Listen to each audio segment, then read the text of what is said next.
पिछले 10 साल से दिल्ली सरकार, आम आदमी पार्टी की सरकार, अरविंद केजरीवाल जी के नेतृत्व में दिल्ली के लोगों के लिए हर क्षेत्र में काम करती आई है। चाहे आम इंसान की ज़िंदगी को बेहतर बनाना हो, 24 घंटे बिजली देके, घर घर पानी पहुंचा के, अच्छे स्कूल देके, मोहल्ला क्लिनिक देके, या इनोवेटिव पॉलिसीज़ के माध्यम से, चाहे door step delivery of services हो, चाहे Delhi solar policy, EV policy जैसी इनोवेटिव पॉलिसीज़ के माध्यम से दिल्ली शहर को एक मॉडर्न 21st सेंचुरी शहर बनाने के लिए हमारी सरकार लगातार काम करती आई है। दूसरी पार्टियां अपने अपने राज्यों में ना आम लोगों की ज़िंदगी बेहतर बना पाएं, ना ही वो कोई इनोवेटिव पॉलिसीज़ लेकर आ पाए।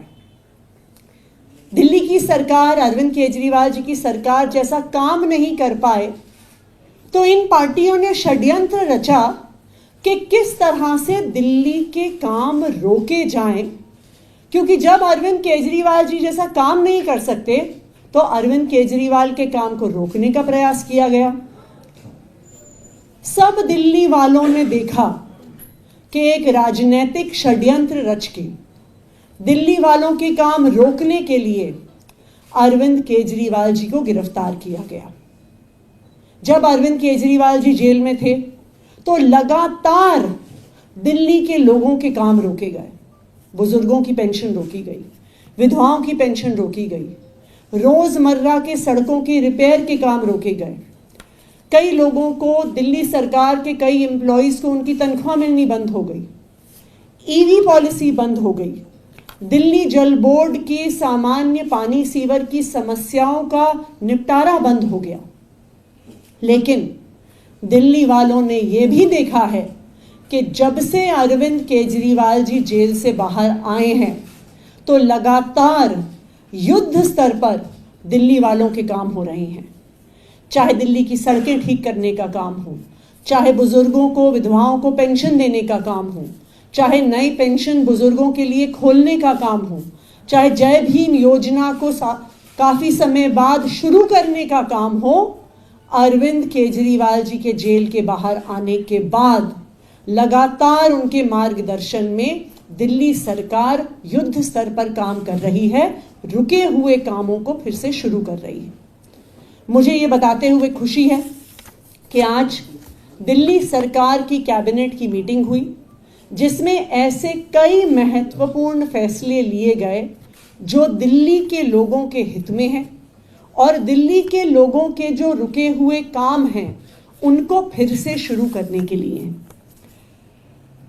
सबसे पहला महत्वपूर्ण फैसला दिल्ली की इलेक्ट्रिक व्हीकल पॉलिसी को फिर से शुरू करने का है। जैसा कि आप सब जानते होंगे कि 2020 में जब दिल्ली की इलेक्ट्रिक व्हीकल पॉलिसी आई, अगस्त 2020 में, तो दिल्ली पूरे देश में शायद one of the first states थी जो इतनी प्रोग्रेसिव इलेक्ट्रिक व्हीकल पॉलिसी लेके आई। इस पॉलिसी का क्या नतीजा हुआ? इस पॉलिसी का नतीजा हुआ कि जहां 2019-20 में 4% से कम व्हीकल्स इलेक्ट्रिक होते थे दिल्ली में, दिल्ली सरकार की ईवी पॉलिसी आने के बाद 2023-24 का अगर हम आंकड़ा देखें तो दिल्ली में टोटल रजिस्टर होने वाले सभी व्हीकल्स में से 12% इलेक्ट्रिक व्हीकल्स थे, जो हाईएस्ट इन द कंट्री है। यानी किसी भी और राज्य में इतना high percentage of electric vehicles registration नहीं था, नंबर 1। और ये नेशनल एवरेज जो 6% है उसका दुगना है। तो दिल्ली की अरविंद केजरीवाल जी की ईवी पॉलिसी देश भर में सराही गई। और ये तो सिर्फ 2 व्हीलर्स, 3 व्हीलर्स और गाड़ियों के लिए पॉलिसी थी।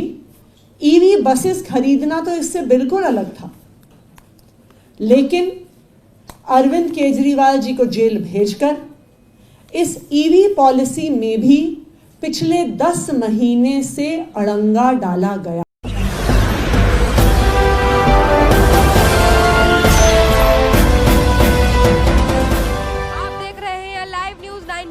राष्ट्र सबसे पहले।